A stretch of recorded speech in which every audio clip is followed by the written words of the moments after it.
अ, मेरी तरफ से सबको सत श्री अकाल, नमस्कार, आदाब। आज 1 नवंबर है। आज से 37 साल पहले इस शहर में, दिल्ली में, जहां पे मैं बैठा हूं, यहां पे ऐसे हालत थे कि सिखों को घरों में ढूंढ ढूंढ के, निकाल निकाल के मारा जा रहा था। बसों से, कारों में रोक के मारा जा रहा था। ट्रेन में से निकाल के मारा जा रहा था। और मुझे बहुत से लोगों ने ये कहा कि आज की जो जनरेशन है वो इमेजिन भी नहीं कर सकती कि दिल्ली जैसे शहर में कभी ऐसे हालत हो सकते हैं और हुए होंगे। आज मैं आपको लेके जाना चाहता हूं 37 साल पीछे। 37 साल पहले इसी दिन, इसी टाइम पे दिल्ली शहर के क्या हालत थे। आज मैं आपको वो बताना चाहता हूं, वो दृश्य दिखाना चाहता हूं, ताकि जो नई जनरेशन वो जरा जो इमेजिन भी नहीं कर सकते, वो देखें कि ये सब कुछ दिल्ली में हुआ है। पहले तो एक बात बता दूं आपको कि इन 3 दिनों में, पहली, दूसरी, तीसरी नवंबर को 3 दिनों में दिल्ली में, मैं रिमोट एरिया की बात नहीं कर रहा, दिल्ली में जितने सिखों को मारा गया उनकी काउंटिंग ही नहीं की गई। 3 साल के बाद जब मिश्रा कमीशन ने डायरेक्ट किया गवर्नमेंट को कि आप काउंट तो करोगे कितने सिखों को आपने मार दिया, 3 साल के बाद अगस्त 1987 में जाके होम सेक्रेटरी थे आहूजा कमेटी की रिपोर्ट आई। वो भी मिश्रा कमीशन जो चीफ जस्टिस से बने सुप्रीम कोर्ट के, उनके डायरेक्शन के बाद सिखों की तो ये वैल्यू थी वहां राजीव गांधी सरकार में कि इनकी तो गिनती करने की जरूरत ही नहीं है, जितने मरे मरने तो कोई बात नहीं।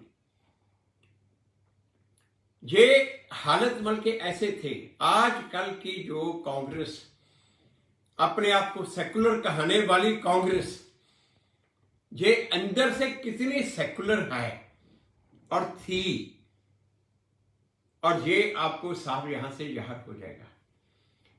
ये पहले ये स्टेटमेंट आई 1 महीने के बाद, तकरीबन नवंबर में होम सेक्रेटरी की ये स्टेटमेंट आई, होम मिनिस्टर की स्टेटमेंट आई कि सारे इंडिया में 650 सिखों को मारा है, सारे इंडिया में। 1 महीने के बाद ये 650 का फिक्र दे रहे हैं। उसके बाद जाके मिश्रा कमीशन जब वो अपॉइंट हुआ, मिश्रा कमीशन के आगे पुलिस ने आके फिगर दी। 1 साल के बाद पुलिस ने फिगर दी 1419 सिखों को मारा है। 1 साल के बाद पुलिस ने फिगर दी। तो हमने अपनी जो इंफॉर्मेशन इकट्ठी की सब जगह से, तो हमने मिश्रा कमीशन जो अपॉइंट हुआ था, मिश्रा कमीशन में हमने अपनी रिपोर्ट फाइल की, और जिस रिपोर्ट में हमने 3870 सिखों के नाम दिए कि ये 3870 सिखों को मारा है दिल्ली में। तो उसके बाद मिश्रा कमीशन ने डायरेक्ट किया इनको कि आप अपनी फिगर नहीं दे सकते, इनकी लिस्ट को वेरीफाई करो। तो ये उसके बाद ये आहूजा कमेटी बनी। अगस्त जाके अगस्त 1987, 3 साल के बाद ये गवर्नमेंट ये फिगर लेके सामने आई कि 2733 की फिगर गवर्नमेंट लेके आई, जो कि फिगर कंप्लीट नहीं थी, क्योंकि बीच में से बहुत से ऐसे लोग थे जिनको इन्होंने माना ही नहीं, जिन्होंने, पर गवर्नमेंट की फिगर ये आई। बल्कि ये हालत ये उस टाइम राजीव गांधी की सरकार की, अगर जो मर गए तो मर गए, भूल जाओ, बात ही ना करो, उनकी ये हालत थी। और अब मैं जाता हूं वहीं 1 नवंबर और 31 अक्टूबर, ये जो दिल्ली में ये जो शुरू हुआ, तब से मैं आता हूं। 31 अक्टूबर को दिल्ली में बिल्कुल शांति थी शाम तक। 31 अक्टूबर को कलकत्ता में राजीव गांधी था, राजीव गांधी जब वहां से निकले तो कलकत्ता में दोपहर के टाइम पे 31 अक्टूबर को दोपहर के बाद वहां पे ऑब्वियसली इसने इंस्ट्रक्शन दी होंगी। इसकी इंस्ट्रक्शन पे वहां पे ये वायलेंस शुरू हो गई, वहां पे हिंसा शुरू हो गई। तो ज्योति बासु वहां के चीफ मिनिस्टर थे, शाम तक उन्होंने कलकत्ता को कंट्रोल कर लिया। उसके बाद कलकत्ता में थोड़ा सा वर्धमान में हुआ, आसनसोल में हुआ, वेस्ट बंगाल में, जो कि वेस्ट बंगाल एक बहुत ही वोलाटाइल स्टेट है, बहुत वोलाटाइल है, वहां पे वायलेंस बड़ी जल्दी फैलती है। मगर उसके बाद वहां पे कुछ नहीं हुआ। दिल्ली एक बहुत ही शांत शहर है। दिल्ली में एक तरह से कोई भी चीज भड़काने के लिए, वायलेंस को भड़काने के लिए बहुत कोशिश करनी पड़ती है, इतने आराम से नहीं होता। ये सबको मालूम हो गया था 31 अक्टूबर को दोपहर तक। ये पेपर्स के, न्यूज़पेपर के एडिशन भी स्पेशल आ गए थे उन दिनों में। टीवी तो सिर्फ एक होता था, दूरदर्शन, रेडियो भी सिर्फ एक होता था, ऑल इंडिया रेडियो। न्यूज़पेपर जो मेन थे वो निकलते थे वो सुबह के टाइम पे, कोई टेलीफोन नहीं होता था, कुछ नहीं होता था। एक इवनिंग न्यूज़पेपर निकलता था, शाम को 4 बजे के करीब आता था। तो ये न्यूज़पेपर ने अपने स्पेशल एडिशन शाम को निकाले और वहां पे उन्होंने कहा कि इंदिरा गांधी इज नो मोर। तो ये तकरीबन दोपहर के टाइम पे 2-2:30 बजे के करीब ये ऑल इंडिया रेडियो ने भी कह दिया और जो दूरदर्शन टीवी में भी, और सबको मालूम हो गया था। मगर शाम तक वहां पे दिल्ली में कोई हिंसा नहीं थी।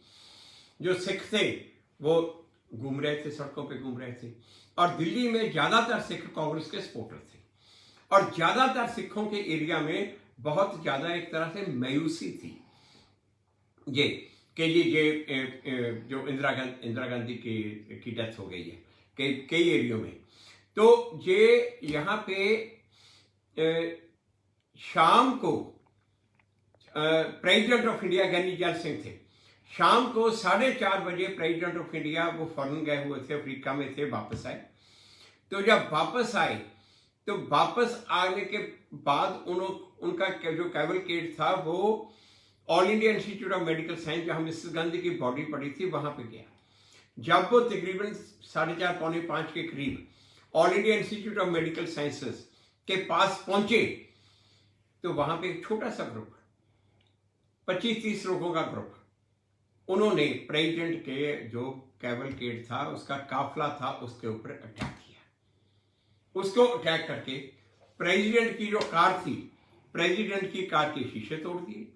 प्रेसिडेंट की कार के बिल्कुल जो पीछे उसके सेक्रेटरी की कार थी, ये त्रिलोचन सिंह जो बाद में मिनॉरिटी कमीशन के चेयरमैन बने, उस टाइम प्रेसिडेंट के सेक्रेटरी थे, उनकी कार थी। उनकी कार के शीशे तोड़ के जलती हुई मिसालें उनकी कार में फेंक दी। उसने अपने ड्राइवर को कहा कि तुम भाग जाओ। उन्होंने कार निकाल के वो भाग गए। इन्होंने प्रेसिडेंट के ऊपर अटैक किया। ये प्रेसिडेंट की कार की फोटो मैं आपको दिखाता हूं।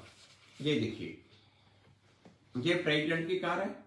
ये प्रेसिडेंट की कार का शीशा टूटा हुआ। ये आदमी, ये देखिए, ये भी टूटा है, ये टूटा हुआ है।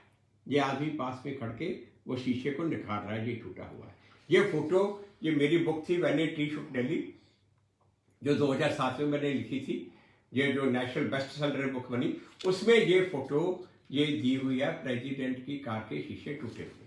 और इसके साथ इन्होंने जो प्रेसिडेंट का बॉडीगार्ड था उसका सिर फाड़ दिया, वो क्योंकि वो भी सिख था। तो all India institute of medical science में जब प्रेसिडेंट एंटर किए तब अटैक हुआ। जब वो वापस आए 15-20 मिनट के बाद फिर दूसरी बार फिर अटैक हुआ। और इस इंसिडेंट की कोई भी FIR रजिस्टर ही नहीं की। किसी को पकड़ना था, अरेस्ट तो क्या करना, FIR तक नहीं रजिस्टर की। जबकि प्रेसिडेंट के जो बॉडीगार्ड का सिर पड़ा, उसकी कार के शीशे तक तोड़े। अब ये हालत देख लो, ये वहां की हालत थी। इस एक इंसिडेंट से उस टाइम की जो कांग्रेस थी, उन्होंने सारे देश में एक मैसेज बड़ा क्लियर भेज दिया। 3 मैसेज। पहला मैसेज कि कोई भी सिख छोड़ना नहीं, चाहे जितनी मर्जी बड़ी पोजीशन पे हो, ये सिखों से बदला लेना है, सिखों को छोड़ना नहीं। दूसरा मैसेज पुलिस को कि जब सिखों के ऊपर अटैक हो रहा है, आपने बिल्कुल इंटरफेयर नहीं करना। अगर प्रेसिडेंट के ऊपर अटैक नहीं पुलिस रोक रही, वहां पे पुलिस लार्ज जो मौजूद है, बहुत बड़ी तादाद में पुलिस मौजूद है। जब प्रेसिडेंट के ऊपर अटैक नहीं पुलिस रोक रही तो बाकी आम सिखों के ऊपर क्या रोकेगी। तीसरा मैसेज, ये जो दंगई थे उनको, कि पुलिस जितनी मर्जी खड़ी है, आपने डरना नहीं, वो आपकी मदद के लिए है, पुलिस से नहीं डरना, तो आप सिखों को छोड़ना नहीं। ये मैसेज सारे देश में इन्होंने यहां से पहुंचाया। और उसी रात शाम को एक्चुअल ये प्रेसिडेंट को टेरराइज करना चाहते थे कि राजीव गांधी को प्रधानमंत्री बना, नहीं तो देखते रहा हशर क्या होगा। बल्कि ये जहां तक ये हाल, उसके बाद शाम को उसी दिन 6:30 के करीब ये राजीव गांधी को पोस्ट दी गई। ये वहां की फोटो प्रेसिडेंट हाउस की। ये HKL भगत जो मेन जहां का क्यूज था, जिसने सारा कुछ ये किया, ये सज्जन कुमार और टाइटलर तो उसके चेले थे, वो उसके साथ बैठा है। HKL भगत को भी साथ में मंत्री बनाया गया। उस दिन सिर्फ 4 मंत्री बनाए थे उस दिन जाके। 31 तारीख को शाम को कोई दिल्ली में ज्यादा नहीं हुआ। ये जो हुआ ये वायलेंस फिर ये शुरू हुई all India institute of medical sciences के क्रॉसिंग से, INA से। यहां से मॉब निकला। ये मॉब अर्जुन दास जो काउंसलर था कांग्रेस का, उसका ब्रदर, और वो इस मॉब को लीड कर रहा था। बाद में मिलिटेंट्स ने अर्जुन दास को मार दिया, मारा भी था इसीलिए क्योंकि वो मॉब को लीड कर रहा था। तो ये जो वो मॉब ने वहां से निकला, एक मॉब निकला ये साउथ एक्सटेंशन डिफेंस कॉलोनी की तरफ, दूसरा मॉब निकला पृथ्वीराज रोड की तरफ, तीसरा मॉब निकला सफदर एनक्लेव की तरफ। तो उसी मॉब ने आगे लगाई। दिल्ली में बाकी ज्यादा नहीं हुआ, सब्जी मंडी में हुआ, जहां एक स्कूल बस्ती वो ट्रांस जमुना में थोड़ा सा, बहुत थोड़ा कम हुआ। सब्जी मंडी में जब हुआ, सब्जी मंडी में जब उन्होंने अटैक किया तो वहां पे एक SHO और ACP दोनों सरदार थे। उन्होंने मॉब को कंट्रोल कर लिया। सब्जी मंडी ट्रैक्टर का, जगदीश ट्रैक्टर का इलाका है, और जगदीश ट्रैक्टर का ये मॉब था जो वहां पे अटैक कर रहा था। उन्होंने मॉब को कंट्रोल किया और उन्होंने मैसेज भेजा कि हमें शूट एट साइड के ऑर्डर दिए जाएं, गोली चलाने के ऑर्डर दिए जाएं मॉब को कंट्रोल करने के लिए। और वापस में ऑर्डर क्या आए कि आप अपना चार्ज, आप दोनों के दोनों रिलीव किए जाते हो, आप अपना चार्ज इसको हैंड ओवर कर दो। एक नया SHO और एक नया ACP वहां पे भेज दिया, उनको साइड पे कर दिया, क्योंकि मॉब को तो कंट्रोल नहीं करना, मॉब को तो रादर उकसाना है। 1 तारीख शाम को यहाँ पे सारी दिल्ली में फिर इन्होंने मीटिंग्स की, कांग्रेस वालों ने प्लान की कि कैसे कैसे करना है। पार्ट ऑफ द प्लान था कि सबसे पहले गुरुद्वारे को अटैक करना, क्योंकि नहीं तो इकट्ठे हो जाएंगे गुरुद्वारे में, और गुरुद्वारे में इकट्ठे हो गए तो ये मुकाबला करेंगे, मुकाबला करने में तो सिख बहुत तेज है, तो इसलिए सबसे पहले गुरुद्वारे में अटैक करो। पुलिस जाके सिखों को एश्योरेंस देगी कि हम आपको बचाएंगे, आप घरों के अंदर बैठ रहो, हम बैठे हैं। तो वो पुलिस एश्योरेंस देके उनको घरों में भेज देगी जगह जगह पे, और उसके बाद उनको घरों में बैठे बैठे उनके ऊपर जाके अटैक करके उनको मारो। यही मोडस ऑपरेंडी फॉलो की गई। 1 तारीख रात को सिखों के घरों की लिस्टें बांटी गई। ये जो सिखों के घरों की लिस्टें जो हमें बाद में पता चला जो आई है, ये गुरुद्वारा कमेटी के जो इलेक्शन थे उसकी जो वोटर लिस्ट थी वो बांटी इन्होंने। और वो वोटर लिस्ट जब इन्होंने सबको बांट दी कि ये जाके अटैक करो, अब वो वोटर लिस्ट सिखों के पास है, गुरुद्वारे के पास है, जहां सिर्फ गवर्नमेंट के पास है। तो वो गवर्नमेंट रिकॉर्ड से वो वोटर लिस्ट निकाल के वो बांटी गई कि ये सिखों के घर हैं, जहां जहां पे जाके अटैक करो। बल्कि इनको जहां तक पूरी प्रिसाइज इंफॉर्मेशन थी, तो शोक विहार में एक वो कांग्रेस काउंसिलर था, दीप चंद बंधु शायद नाम था उसका, वहां वो मॉब को लीड कर रहा था। और कहते वो मॉब वहां पे मनमोहन सिंह का घर था। मनमोहन सिंह उस time reserve bank of India के गवर्नर थे, और उसके बाद वो प्रधानमंत्री बने हैं। उनका घर था शोक विहार में। वो बॉम्बे में पोस्टर थे, उनके घर पे उनका दामाद था, उनका दामाद हिंदू है। मॉब ने आके उनके घर के ऊपर अटैक किया, तो वो जो उनका हिंदू दामाद है बाहर खड़ा हो गया, कहता ये तो मेरा घर है, मैं रहता हूँ। उन्हें लिस्ट निकाल के दिखाई कि हमारी लिस्ट में तो ये सरदार का घर है। उन्होंने कहा नहीं, ये सरदार का नहीं है, ये तो मेरा घर है, मैं रहता हूँ। बल्कि यहाँ तक इनके पास इंफॉर्मेशन थी। ये मनमोहन सिंह की डॉक्टर ने जो बुक लिखी है, बुक में ये बात अभी पता चली है तकरीबन जब ये प्राइम मिनिस्टर के तब की बात है, ये 8-9-10 साल पुरानी बात है। उस बुक में उसने लिखा है कि अगर मेरा हस्बैंड वहां पे घर के बाहर खड़ा होके ना बचाता घर को, के कहता कि मैं हूं, तो ये मॉब मनमोहन सिंह के घर को भी जलाते थे। यहां तक ये हाल था। उसके बाद उन्होंने क्या किया, 1 तारीख रात को रॉड्स बांटी गई, एक इतने साइज की रॉड्स थी सब जगह। 1 तारीख की रात को ये हरियाणा आर्म कांस्टेबलरी मधुबन से, वहां से जो आर्म्ड इनके सिविल्स में इनके जो वहां पे कमांडो से, उनको लाया गया। हर मॉब के आगे कमांडो होता था ताकि कहीं पे सिख रजिस्ट करें तो कमांडो उसको अटैक करें। 1 तारीख को हर मॉब के आगे एक्सपर्ट लोग दिए गए जो लॉक तोड़ने में एक्सपर्ट थे। अब बड़े बड़े जो शटर हैं, जो शोरूम के बड़े शटर हैं, उसको तोड़ने में एक घंटा लग जाता है। तो वो लोग ऐसे एक्सपर्ट थे और उनके पास ऐसे इंस्ट्रूमेंट थे कि वो बड़े से बड़ा शटर का भी लॉक वो 2-3 मिनट में तोड़ के आगे निकल जाते थे, और वो लूटने में इंटरेस्टेड नहीं थे। वो जो लोग थे आगे आगे वो शटर तोड़ रहे थे, आगे मॉब के चल रहे थे। कहीं पे कोई सिख रजिस्टर कर रहा हो, जहां जो कि सिखा था उसको मारना, उनका काम ये था। पीछे लोग थे लूटने वाले, वो लूटते थे, लूटने के बाद पीछे आते थे आग जलाने वाले, वो आग लगाते थे। और वो आग लगाने वालों के पास एक स्पेशल पाउडर था।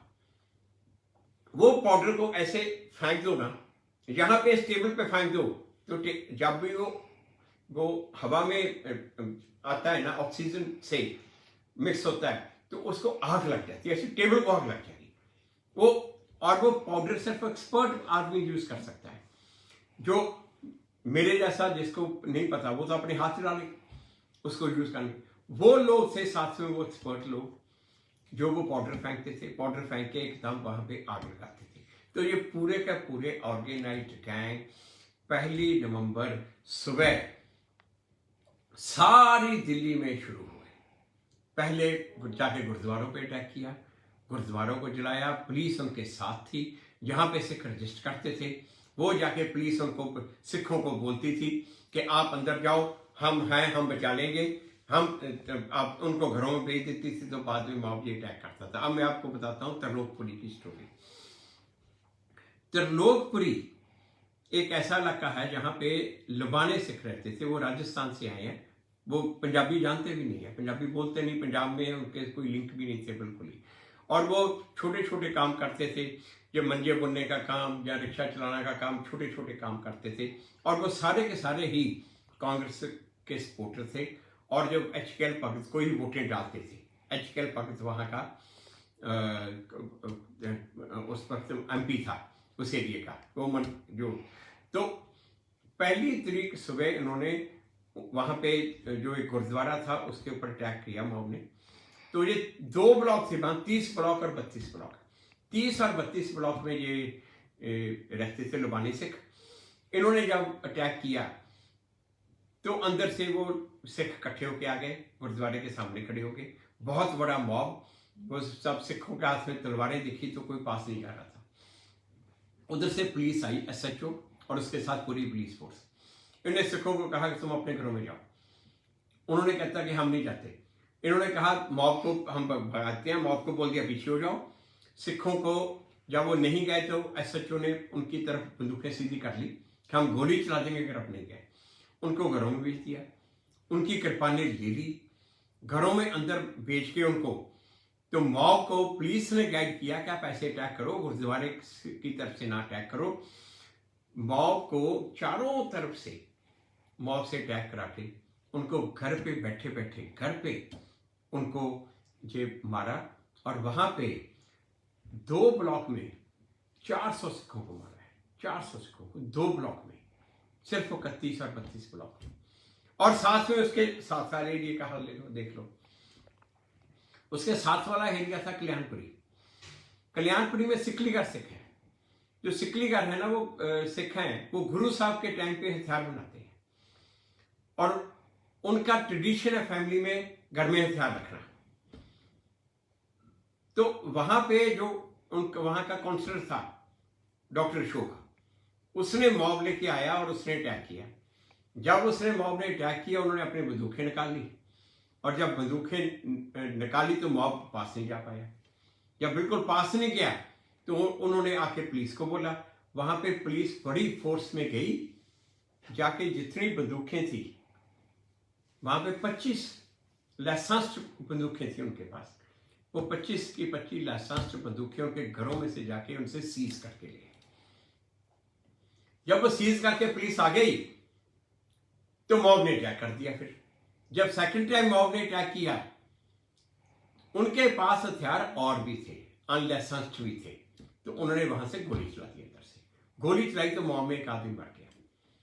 वो एक आदमी मॉब में मरा, जो अटैक कर रहा है वो मरा, और उसको लेके इतना हंगामा हुआ सारी कांग्रेस में, पूरी की पूरी कांग्रेस हिल गई, सरकार हिल गई, डीसीपी वहां पहुंच गया, बड़ी 2 ट्रक पुलिस के लेके वहां पे पहुंच गया।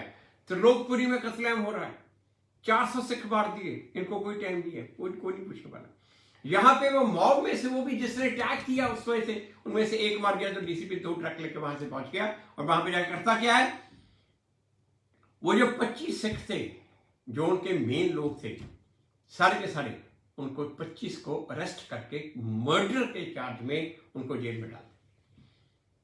उसके बाद मॉब को इशारा कर दिया, मॉब ने जाके अटैक किया, और वहां पे कल्याणपुरी में 200 सिखों को मारा, 200 सिखों को मारा। और रात को वहां पे पार्क में लड़कियां बैठी थी, लाइट बिजली थी नहीं, लड़कियों को वहां पे पार्क में इकट्ठे करके बिठा लिया। रात को ये लालटेन और टॉर्चेस लेके आते थे, जो लड़की अच्छी लगती थी उसको ले जाते थे। ये वाला हाल। मॉब में से एक भी आदमी को अरेस्ट नहीं किया। पुलिस का रिकॉर्ड शो कर रहा है, पुलिस का रिकॉर्ड 1 और 2 नवंबर को पूरी ईस्ट दिल्ली में, पूरी ईस्ट दिल्ली, यहां पे कल्याणपुर 26 लोगों को टोटल अरेस्ट किया पूरी ईस्ट दिल्ली में, और उनमें से 25 के सिख थे जो कल्याणपुरी से थे। जो एक 26वां था वो भी सिख था, राम सिंह था उसका नाम। उसके घर पे अटैक कर रहा था, वो अपने घर से बैठ के अपनी बंदूक से अपनी फैमिली को डिफेंड कर रहा था, 26 लोगों था।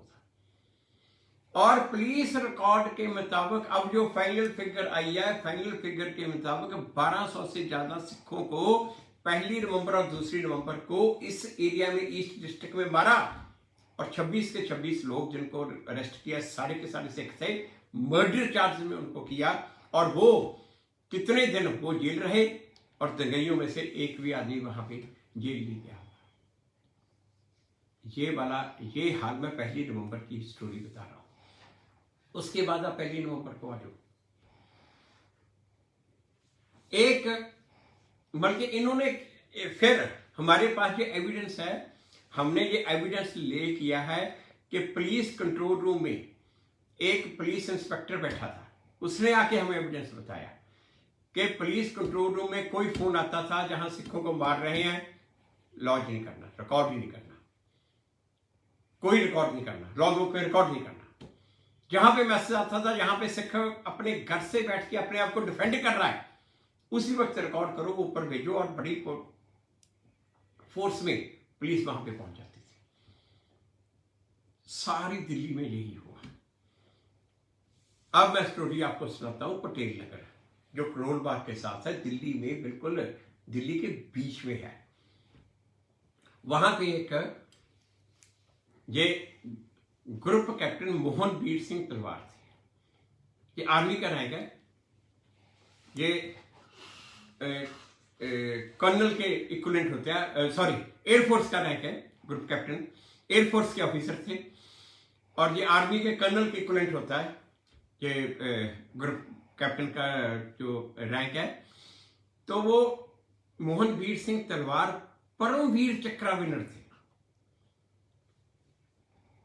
महावीर चक्र विनर थे। उनको महावीर चक्र, परमवीर से के साथ होता है महावीर चक्र, महावीर चक्र उनको मिला हुआ था, क्योंकि उन्होंने 71 की वार में जो उन्होंने सियालकोट एयरपोर्ट पे अटैक किया था और आगरा का एयरपोर्ट उसने बचाया था।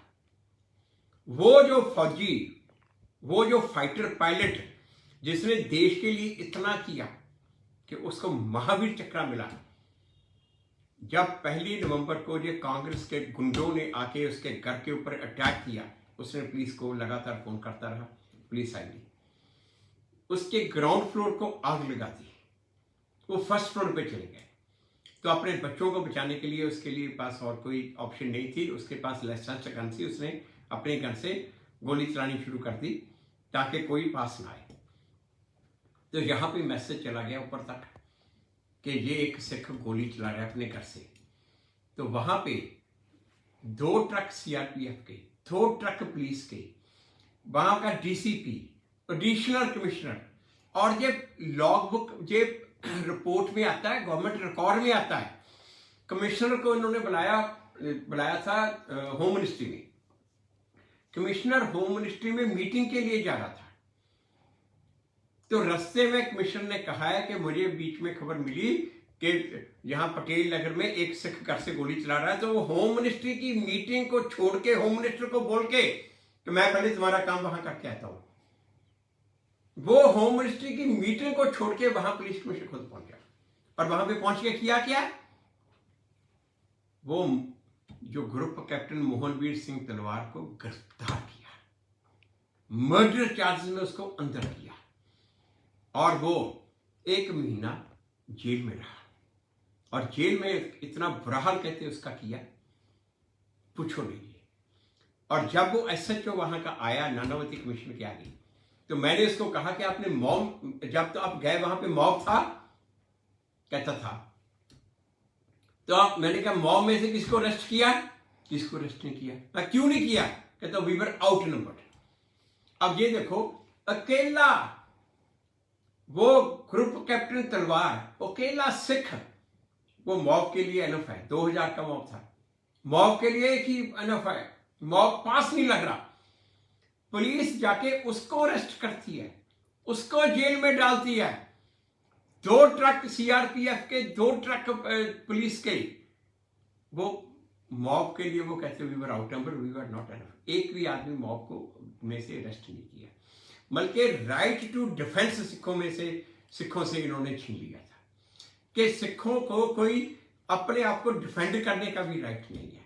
यही जो हालत है, ये मैं बता रहा हूं, इस टाइम तक वो तकरीबन यही टाइम था दोपहर का जब ये कुछ हो रहा था। और ये जगह जगह की, दिल्ली में हर इलाके की यही स्टोरी बनती है, यही स्टोरी बनती है, हर एरिया में यही स्टोरी बनती है। तो अगर ये एलेबोरेट करके मैं आपको बताऊं तो ये तो कई घंटे में भी ये कंप्लीट नहीं होगा। ये मैं आपको एक ओवरव्यू दे रहा हूं कि 1 नवंबर को इस टाइम दिल्ली में क्या हाल था। दिल्ली के हर एरिया में इस टाइम तक 1 नवंबर 1984 इस टाइम तक हर एरिया में मॉब पूरी तरह से घूम रहा था। हर मॉब के साथ पुलिस वाले थे, हर मॉब को पुलिस वाले, जहां पे कोई सिख रजिस्टर करता था, पुलिस आगे आके सिख को अरेस्ट करती थी, और जाके घरों में जाके सिखों को नकार रहे थे, सिखों को मारना। इन्होंने तकरीबन पहले रजिस्टेंस खत्म करके, लूट मूट करके, ये 10-11 बजे मारना भी शुरू कर दिया। और वो पाउडर ऊपर फेंकते थे, जला हुआ टायर गले में डालते थे, डाल के पूरी की पूरी बॉडी जल जाए, ये हाल करते थे। ये दिखाता हूं आपको, ये देखिए, ये रेलवे स्टेशन की photo, new Delhi railway station पे सिखों की बॉडीज पड़ी है। ये है हालत, ये बॉडीज का हालत, जली हुई बॉडीज के सिर्फ टांगे और पैर ये बचे हैं, ये हाल था। और ये मैं आपको दिखाता हूं, ये 31 अक्टूबर शाम को ये पीछे एक बस में से निकाल के एक सरदार को, बेचारे उसके हाथ में सब्जी है, ये सब्जी का लिफाफा है सरदार जी के हाथ में, उसको बस में से निकाल के उसको ये मारते हुए शरिया। और यहां मैं आपको दिखाता हूं, ये देखिए,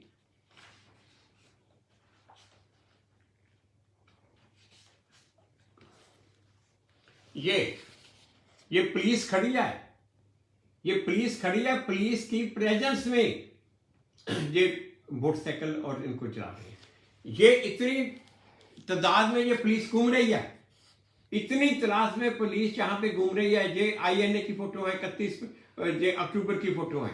इतनी तादाद में पुलिस घूम रही है और पुलिस की प्रेजेंस में ये सब कुछ हो रहा है। दिल्ली का कनॉट प्लेस का एरिया तो सबने सुना ही होगा। कनॉट प्लेस दिल्ली का जैसे दिल है कनॉट प्लेस, ये हाल कनॉट प्लेस का है।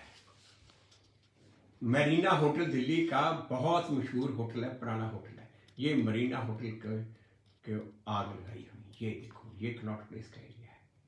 ये कनॉट प्लेस के साथ लगता पहाड़गंज का एरिया है। ये पहाड़गंज में सानी पेंट ये शॉप का नाम था। ये वहां पे आग लगाई हुई। ये 2 भाई थे, ये शानी पेंट वाले। ये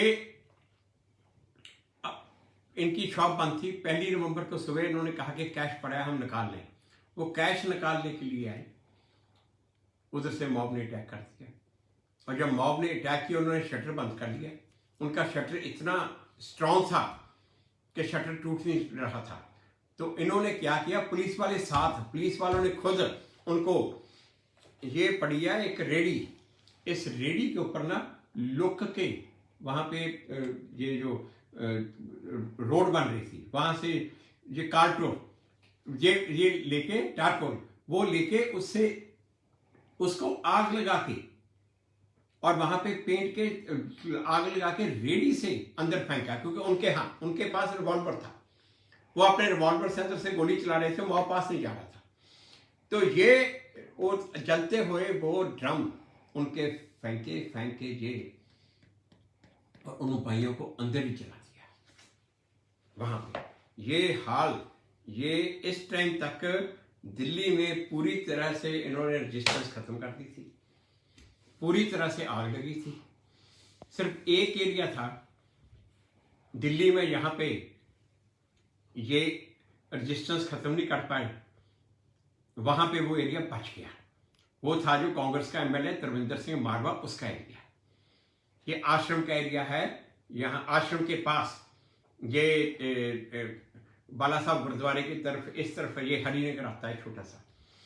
तो वहां पे जब इन्होंने अटैक किया तो वहां पे ये मारवा ने सिखों को इकट्ठा किया। सिखों को इकट्ठा करके उन्होंने गोली चलानी शुरू कर दी। जब गोली चलानी शुरू की, इन्होंने पास नहीं आने दिया। पुलिस ने जाके उनको बहुत कहा कि आप बंदूक दे दो, मगर तरविंदर मारवा को मेरे का पता था, उसने बंदूकें सरेंडर नहीं की। उधर से रेलवे लाइन से इन्होंने ट्रेन रोक के, ट्रेन में से मथुरा में से जो लोगों को लेके आ रहे थे उनसे भी अटैक करवाया। उनसे जब अटैक करवाया तो इन्होंने उनको भी नहीं पास आने दिया। 2 नवंबर तक वहां पे अटैक लगातार चलता रहा। 2 नवंबर तक अंदर बैठे सिख अपने आप को डिफेंड करते रहे। 2 नवंबर को बाई चांस एक आर्मी का ट्रक आ गया और पुलिस वाले सिखों के ऊपर गोलियां चला रहे थे। आर्मी का ट्रक आ गया, उन्होंने आके वहां पे कैंप लगा के उनको बचाया। बाकी सभी जगह पे सिखों को इन्होंने धोखे से मारा, धोखा दे। पुलिस ने कहा कि हम आपको बचाएंगे और आप अंदर जाओ, उनको अंदर भेज दिया और बाद में उनसे उनके हथियार ले लिए और उनको निहत्ते करके मौत के हवाले कर दिया। ये मैं 1 नवंबर की स्टोरी बता रहा हूं आपको। अभी जो कुछ हुआ, जैसे जैसे हुआ 2 नवंबर का, वो कल को आपको पूरा 37 साल पहले 2 नवंबर 1984 की क्या सीन है, किस तरह से हुआ, ये मैं कल को आपको बताऊंगा 2 वाला। और 3 को क्या हुआ ये मैं परसों आपको बताऊंगा। ये तीनों दिनों के कि कैसे कैसे क्या सीन था दिल्ली में, क्या हालत थी, ये मैं कोशिश करूंगा कि आपको ये डिस्क्राइब की जाए। थैंक यू सो मच, बहुत बहुत मेहरबानी। नमस्कार, आदाब, सत श्री अकाल।